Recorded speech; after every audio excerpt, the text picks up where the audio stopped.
I'm Matt Gross, the Frugal Traveler for the New York Times. It's my job to roam the world in search of cool hotels, luxurious meals, and life-changing experiences, and to prove that comfort doesn't have to cost a fortune. It's not just about how to travel, it's about why to travel.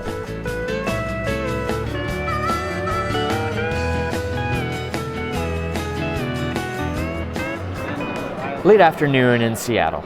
School was out, the workday was winding down, and there was one thing on everybody's mind: happy hour.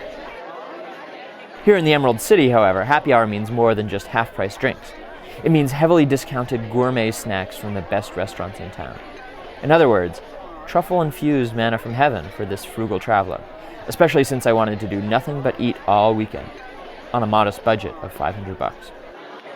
I began my happy hour crawl at the Triple Door. Can you tell me real quick what is in this thing? It's vodka and watermelon pucker and a little bit of OJ. Yum. For color. It's delicious. It sure was, especially when my calamari stuffed with green curry pork arrived to balance the sweetness with some spice. My tab so far, $10 with tip. Next stop, Cascadia, often rated one of Seattle's best restaurants, with my sister Nell at my side. We ordered a plate of mini burgers, the house specialty, and an Alpine martini made with vodka, Douglas fir sorbet, and a real cedar frond. This brief feast was $20. On then to Braza, a southern Mediterranean restaurant where we ordered yet more food. Your little lamb empanada, right?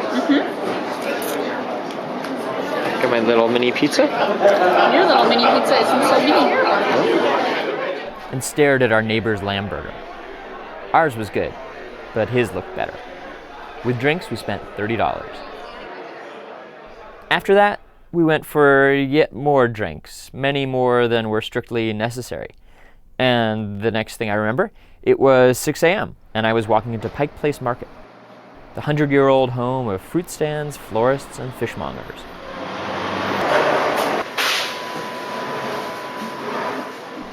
I love this kind of place when no one's around.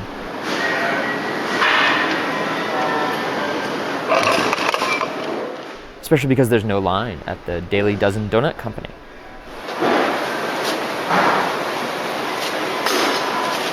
You just want regular coffee? Yeah, please.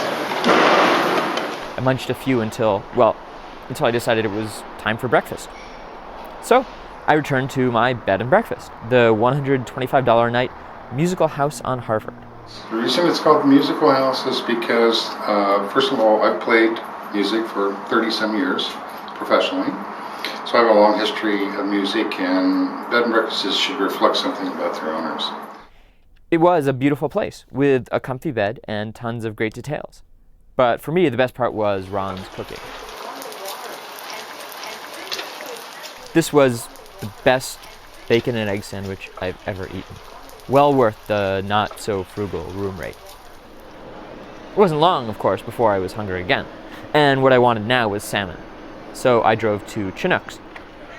Well, Little Chinook's, the restaurant's lower-priced annex. Hi, can I get salmon and chips and a small drink? Coke, Diet Coke, Cherry Coke. Diet Coke. Diet Coke, okay.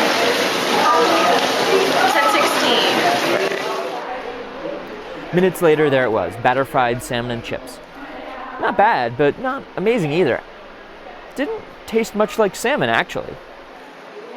Okay, my stomach needed a break, so I went on down to the waterfront and the Seattle Art Museum's free Olympic Sculpture Park. What are some of the highlights? What are some of the showpiece pieces? Well, certainly the piece behind me, it's Richard Serra's Wake.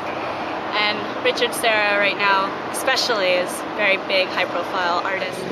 The big orange thing over there is Eagle by Alexander Calder, and it's one of his stables as opposed to his mobiles. It's called Eagle. Many people have trouble finding the eagle in it, but I think of it as suggesting the movement of an eagle about to take off.